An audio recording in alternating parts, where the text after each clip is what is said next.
سال کہ جس سال انسان کو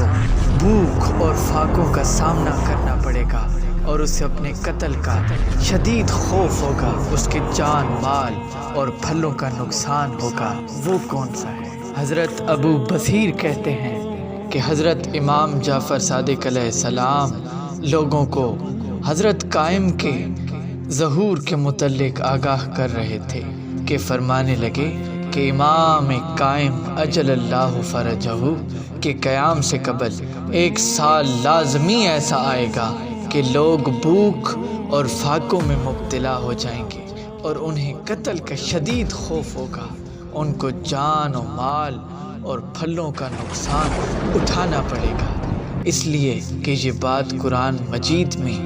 یوں بیان کی گئی ہے۔ پھر آپ نے سورہ بقرہ کی آیت نمبر 155 کی تلاوت فرمائی،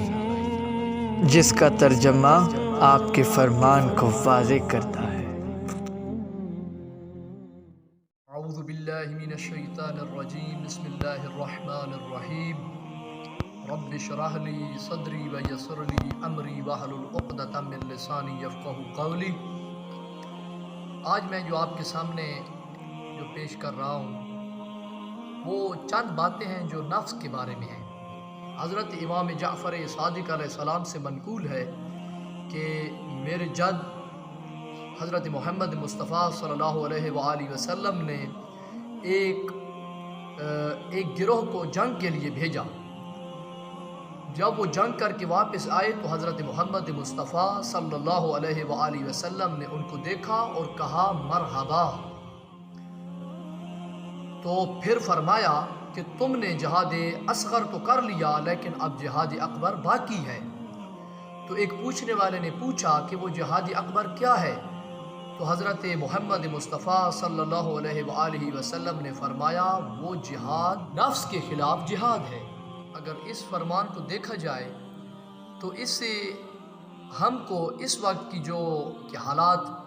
یعنی کہ ہمارے ساتھ پیش آ رہے ہیں ان میں زیادہ تر ہمیں جہاد اصغر سے زیادہ جہاد اکبر یعنی کہ ہم کر رہے ہیں۔ ہم ہر وقت جہاد اکبر کی حالت میں ہیں، یعنی کہ کوئی ایک لحظہ بھی نہیں کہ جس کے اندر ہم جہاد اکبر کو نہ کر رہے ہوں۔ تو لہٰذا ہمیں یہ بات سمجھنی چاہیے کہ جو نفس کے خلاف جہاد ہے وہ اللہ تعالیٰ تک پہنچنے کے لیے انتہائی ضروری ہے۔ یہ پہلی سیڑھی ہے، یہ پہلا قدم ہے جو آپ نے اٹھانا ہے۔ پھر اس کے بعد تو اور جہان ہے، پھر اس کے بعد اور منزلیں ہیں۔ ہم نے تو صرف اسی بات کو سمجھ لیا، ہم نے تو صرف اسی بات کو ہی یعنی کہ سمجھ لیا کہ صرف نفس کے خلاف جہاد ہے، بلکہ اس سے آگے کی بھی منازل ہیں۔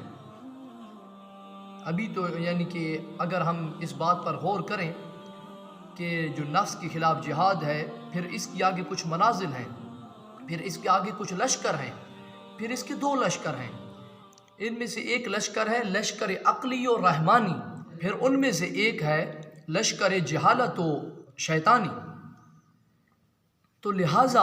یہ 2 لشکر ہمارے ہر وقت اندر برسر پیکار رہتے ہیں، ہر وقت ان کی جنگ ہمارے اندر جاری و ساری ہے، اور ان کا جو میدان ہے وہ ہمارا یہی بدن ہے۔ تو ہمیں اس بات پر غور کرنا چاہیے اور فکر کرنا چاہیے کہ جب ہم ہر وقت اتنی شدید جنگ کے اندر گھر چکے ہیں تو ہم کیسے اس بات کو فراموش کر سکتے ہیں کہ ہم اپنی زندگی کو لغو اور مذاق اور متلون مزاجیوں میں گزار دیں، بلکہ ہم تو ذمہ دار انسان کی حیثیت سے اپنی ذمہ داریوں کو انجام دیں اور اپنی ذمہ داری کو پہچانیں اور اپنا تزکیہ کریں اور اپنا محاسبہ کریں اور اپنے نفس کے خلاف ہر وقت محاذرائی کریں، کیونکہ یہی نفس ہے جس کے بارے میں حضرت امیر المومنین امام علی علیہ السلام نے فرمایا کہ من عرف ربہ فقد عرف نفسہ، کہ جس نے اپنے نفس کو پہچانا اس نے اللہ کو پہچانا۔ تو لہٰذا یہ نفس ہی ہے کہ جس پر ہم کو فکر کرنی چاہیے اور ہمیں اس پر سوچنا چاہیے کہ اگر یہ نفس ہمارے ہاتھ سے نکل گیا تو ہر قسم کی اللہ تعالیٰ کی طرف سے آنے والی ہر خوشنودی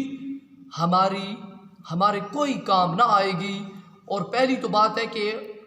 کہ جو اللہ تعالیٰ کی خوشنودی ہوگی وہ ہمیں مل بھی نہیں سکتی۔ والسلام وما علینا الا البلاغ۔